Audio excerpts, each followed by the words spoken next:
Hello everyone, I'm Sophie and I'll continue reading from the book written by my guru, His Eminence the 25th Sam Tuku Rinpoche. This is the book. The title, Compassion Conquers All, Teachings on the 8 Verses of Mind Transformation, and written by Sam Rinpoche. I will be reading verse 4 today, page 77, A Golden Opportunity. This is the verse. As for sentient beings who are bad-natured, when I see they are oppressed by negativity and pain, may I cherish them just like I am encountering a precious treasure that is difficult to find. And Rinpoche goes on to explain, being of negative dispositions with suffering, may I cherish them as if I have found a precious treasure. What? People who make me suffer, people who are with afflictive emotions, who are ugly and negative and mean, to hold them dear and precious? What? Where is that crazy monk going now?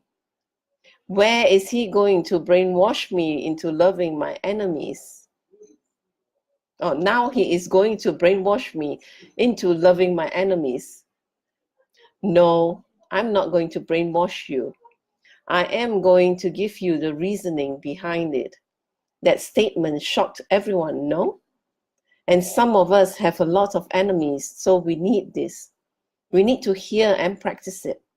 When we practice it, the enemies from our point of view disappear. We become happy. Think, when I see beings of negative disposition and suffering, may I cherish them as if I have found a precious treasure which is difficult to find. Incredible. When I come across beings that are oppressed by violent sufferings and overwhelmed by their delusions and are bad-tempered and bad-natured, may I cherish them as if I found a precious treasure. Why? Because they are more precious than a wish-granting jewel. Why is that? A wish-granting jewel can confer on you some material gains, but a negative person or a person who hurts you can confer on you enlightenment. How is that? Because they give you the greatest opportunity to practice patience, compassion, and love. They are the greatest test to see if you have compassion and love, and if years of meditation and practice have brought results. Because if you see them and still feel like you'd rather not see them, what are you chanting for? Why are you praying, and who are you kowtowing to? Who are you praying to? You must be praying to a weird demon on your altar. You must be praying and prostrating to your ego. So this is the meter in which to check. If something around you disturbs you, if someone is doing something that disturbs you, it is not them. The fact that it disturbs you shows that you are disturbed. We look at it from a positive and broader perspective and angle.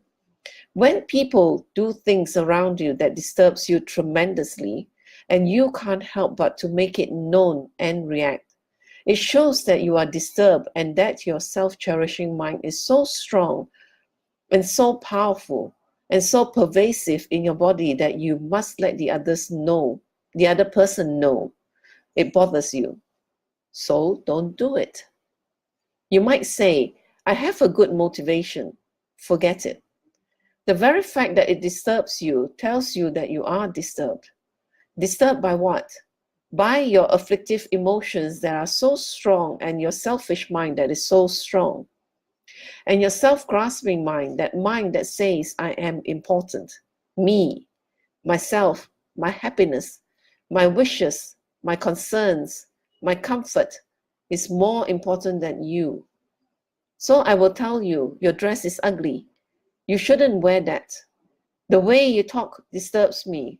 You shouldn't be doing things like that, and so on. And in fact, 99% of the criticism, nice or not nice, gentle or not gentle, that we direct at others, all come from the self-cherishing mind. The great Atisha, who was such an enlightened being, had one monk in Nalanda who hated him. He was an older monk who only saw bad points in Atisha and who criticized him. When Atisha gave teachings, he would never attend. He would influence others and say, "Don't go to the teachings." He only criticized Atisha over and over and over and tried to make his life difficult in the monastery. If it were me, I would have dropped an H-bomb on that monk immediately. But because Atisha practiced these teachings, you know what he did? When the great goddess Tara told Atisha to go to Tibet to teach the Dharma, Atisha invited this monk to go with him to Tibet, and he sponsored his whole trip. And you know why? No, not because Atisha was a fruitcake. It was because he wanted to practice patience and love. And this was the best person to practice through, because